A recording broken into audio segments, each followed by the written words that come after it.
Hi there. What you're about to see was recorded about 2 years ago. I recorded it over kind of a period where I was taking a break from YouTube, but I still have the footage. I just never put it together or uploaded it anywhere. But here we are. This is the modular construction site from the Bricklink designer program. The way this program works is you pre-order stuff, and basically if it gets crowdfunded enough, then they make a limited run of that set. I believe the current sets, they make about 30,000. Back then it was about 10,000. So what you're about to see is a pretty rare set that I pre-ordered. And then about a year later it showed up and I unboxed it and built it. And I'm going to review it for you. So with that being said, let's do some time traveling, shall we? Oh my goodness.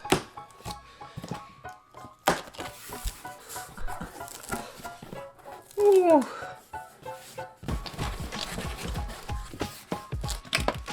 Wow.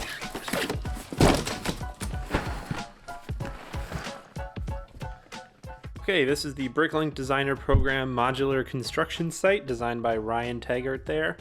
And I pre-ordered this about a year ago and it just arrived today. I wanted it because it's sort of in the modular building style, and it's kind of interesting to have a permanently unfinished building in the Lego City, but I just think this is a really cool set. On the back you can see kind of how it works. So you have this lift-off section.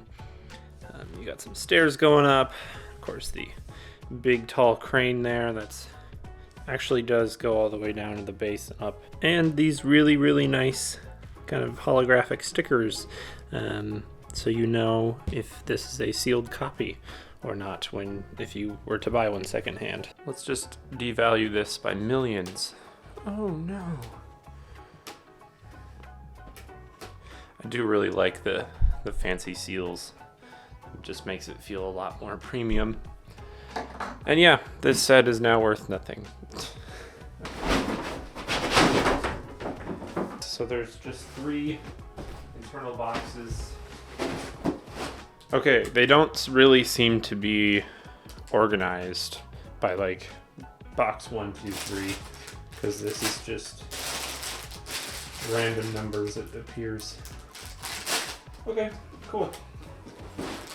So let's just get these all open then. Okay, so here's all our stuff. Got the other base plate. As far as instructions, this is all you get. You just scan the QR code in the Lego Builder app to get the instructions.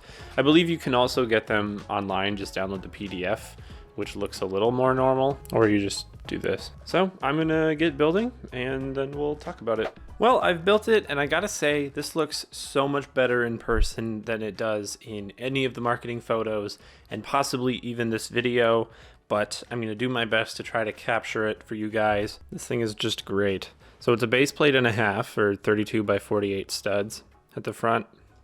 Got the little kind of entrance thing here. I'm gonna move this out of the way for right now. And then there's a little guy, I think that's kind of a concrete smoother.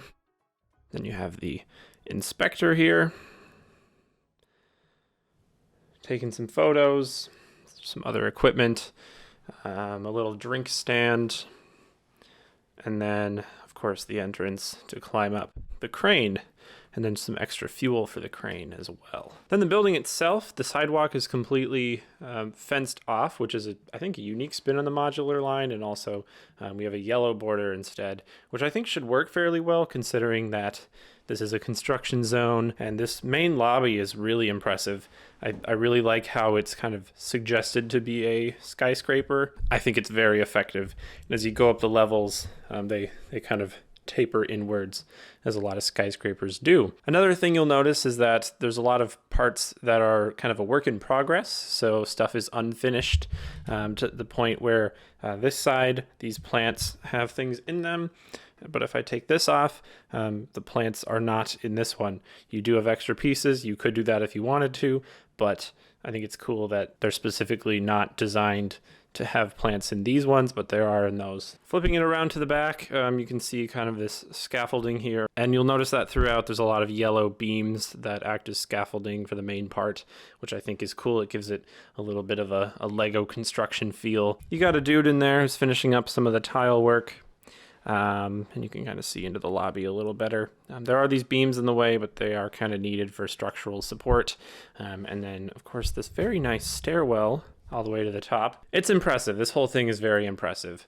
My one kind of issue with it, I think, is that there's not great access for the interior spots down here. So taking a closer look, you can see there's a guy in there who is finishing up the tile work, and there's a lot of great detail. You can see the yellow and red scaffolding all the way through.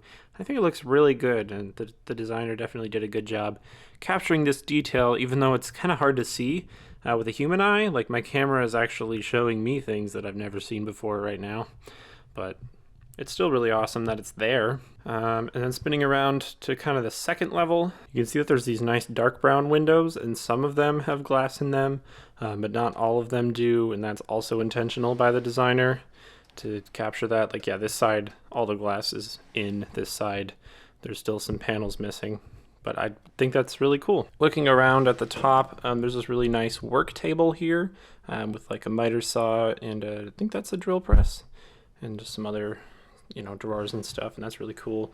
There's some boards, some planking, and then there's another worker who's painting over there. And you can kind of see also that the building does actually support the crane, so it does still have kind of the semi-modular connections at the base where you can split apart the base plate in half from the rest of it. But honestly, that's more of like a transport thing than it is a modular thing, because this unit is really not meant to stick onto other buildings just because of these supports here. And also there's a red axle there that connects across the base plate. So it's not really meant to be taken apart from the rest of this set, but I do still like that it's detachable fairly simply if you ever do want to move the thing and, have a little bit more success in moving it. My only major problem is that this floor is not removable. It's kind of baked in, which means that your only access to the first floor is kind of through these holes, which is fine, but it does make it a little bit more challenging to get in there, place minifigs, and do whatnot. But I think it is supposed to represent like a temporary scaffolding, so I'm not really mad about that, because it's like, this is unfinished. Like, when the building's done, this would get removed. So it's a nice attention to detail. It's just a little bit annoying to work around for us humans. Looking at this top floor, you have kind of a little mini cement mixer. There's nothing in it, but it moves around, and that's kind of fun. Again, there's some more unfinished tiles, and you can see that the wall is sort of still being built in this corner. This window is meant to come out and actually hook onto the crane, so that's one of the kind of play features, is that you can slot that in with the crane. There's another guy, some probably drawings there, and this is where the stairwell leads up to. So yeah, and then there's some temporary fencing as well. So lots of good stuff happening here. Attaching that floor, you can see how the staircase leads up and everything, and kind of how this all interacts. Again, the building kind of tapers in, which I really like. It suggests that this is going to be much, much taller than it is. And around this side, again, moving this crane out of the way, you can kind of see how that works. And again, down here, you get a little peek into the floor below. All of this open air, and then the big windows do allow a lot of light through to see into that floor when the third one's on top of it, except that I don't love that this bench is kind of blocking this shot, but it's okay, because again, these windows are open and you can see fairly well into there. Of course, we need to talk about the crane.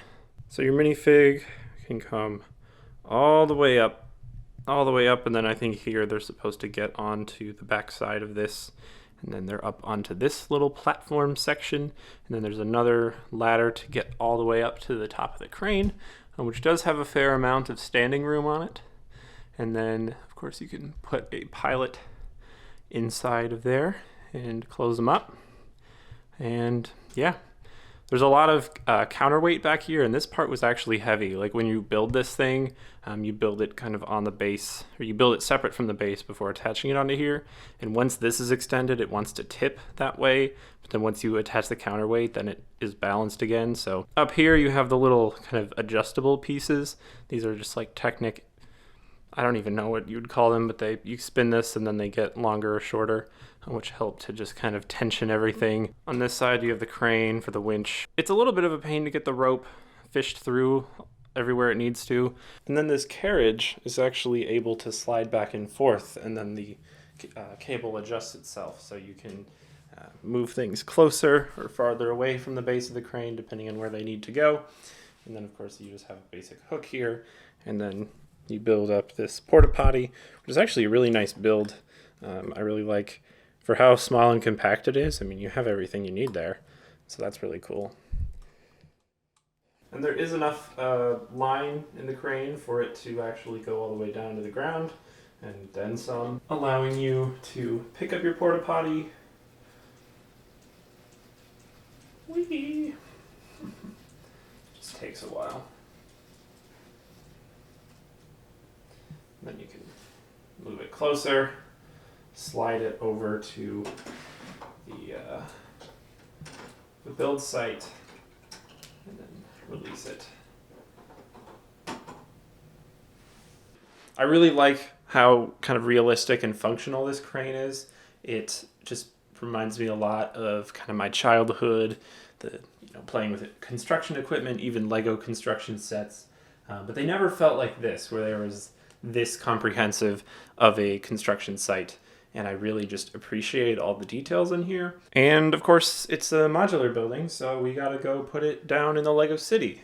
The one kind of issue is that it's the base plate and a half, like assembly square is, except that it's also a corner building. So it is pretty limited on where you can actually place it in a city. But I think it just adds so much to have a nice looking construction site that I don't really care. I'll make the adjustments to make it fit. So let's go do that right now. So here we are in the Lego City, and I've placed it here next to Assembly Square just so that the two sets combined take up 3 32 by 32 base plates. It is considerably taller than a lot of modulars, but I think that actually worked. I put it next to Palace Cinema, and I think the two actually work well next to each other because Palace Cinema kind of covers up the big open wall on the back of the construction site, except for the top. I do love having the crane there in the Lego City. It just creates this like massive focal point, and it can kind of swing out over all the surrounding buildings. So that's super awesome. So really quick, let's talk about value. When this set came out, it was $320, which is not terrible considering it has 3,374 pieces, and that includes 6 minifigures. So already there, we're looking at just under 10 cents per piece. Maybe it could be a little better, but again, this is a limited item, so there is some like extra cost just involved in like doing a smaller production run. And I think the minifigure parts, none of them are exclusive. They're all kind of repurposed Lego City elements. I added Emmett, obviously. But as far as what pieces you get, there are a lot of big pieces. You obviously have the 2 base plates and tons of giant yellow scaffolding pieces. So I think that, honestly, overall, it's a pretty good value when it was being crowdfunded. Nowadays, this thing is about $627 new, about $500 and change used. But since there isn't anything exclusive, you could piece it together if you really wanted to with parts from your own collection. There isn't anything exclusive about this set outside of the box. Maybe the string is like a specific length, but I'm sure you could find a string that's similar in another Lego set, or just use your own string. That's okay too. So if you were really interested in this set and you wanted to save some money, I would definitely go and look into just sourcing all the parts yourself. I'm sure you have some of them in your collection already. But I love this thing. I'm really glad I have it. And if you're interested in any like super limited run Lego sets, go check out the Bricklink designer program. There's kind of always activity happening there, and it's always going to be cheaper to buy it early instead of waiting until it's on the secondhand market and twice the price. So do with that what you will.